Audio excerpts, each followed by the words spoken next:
Hey guys, number one Marmaduke fan here, looking at Sonic the Hedgehog Scrapnik Island. Mwah, chef's kiss. Holy cow. So I gave a middling, like 6 out of 10 review to the last volume of the mainline series. Scrapnik Island is great. This is exactly the kind of comic IDW should be putting out. Everything. I liked everything about it. Where to start? Okay, so the main thing I like is this is punchier.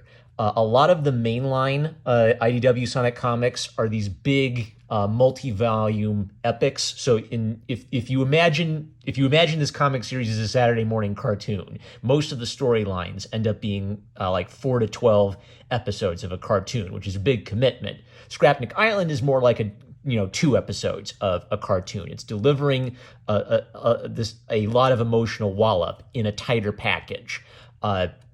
And the emotional wallop is solid. So the other thing I've been critiquing about the mainline Sonic series is it is presenting Sonic as having the character trait of he's extremely sympathetic and extremely forgiving to his enemies. I think to the point it's making Sonic look completely naive and it's making it hard to suspend disbelief. Scrapnik Island is a punchy story on that topic. Sonic wants to extend forgiveness and give second chances to his old enemies, even when they don't always show that they deserve a second chance. But it's showing how that character trait of Sonic is a valuable character trait, and it is actually heroic. He inspires people to kind of redeem themselves and see the world through his eyes, which is to keep moving forward, essentially.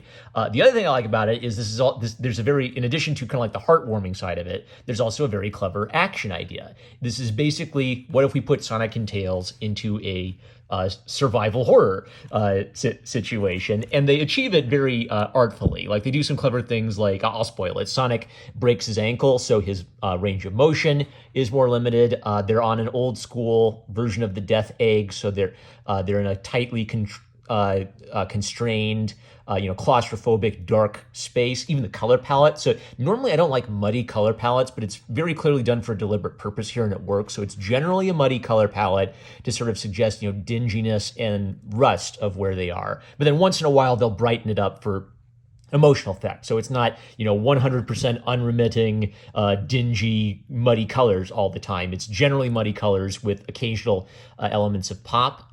Also, it's doing good fan service. So every Sonic comic should do a little fan service. So a lot of the basic idea is they've come across an old Eggman fortress with the remains of Eggman's old robots from, the Sega Genesis era and the Dreamcast era. And the robots have kind of rebuilt themselves as Scrapniks, and they're trying to make a little life for themselves outside of Eggman's control. And of course, Sonic runs into Mecha Sonic from Sonic 3 and Knuckles, and there's a redemption story arc. Will he trust Mecha Sonic? Does Mecha Sonic deserve a second chance? Is Mecha Sonic truly free of Eggman's old programming? The other thing I really appreciated is getting Tails right. So Tails is not a cringing coward. Tails is very cool. He's Sonic's sidekick, but he's a sidekick with a very clear role in how he contributes to the team with his mind, and he's courageous. So good on them for not having Tails cringing in the corner waiting for Sonic to save him. Look at that. I barely noticed this, but they even do a thing of like Tails whipping around a gun, and I didn't even stop to think, oh, that's like a Shadow the Hedgehog goofy thing. It just totally worked in the context of the story. So I'd say 9 out of 10. This is a 9 out of 10. Perfect. This is exactly what the IDW should be doing to the characters. Go pick it up. You will just have a blast with it. Great bang for your buck. Number one Marmaduke fan. Love you guys. Catch you later.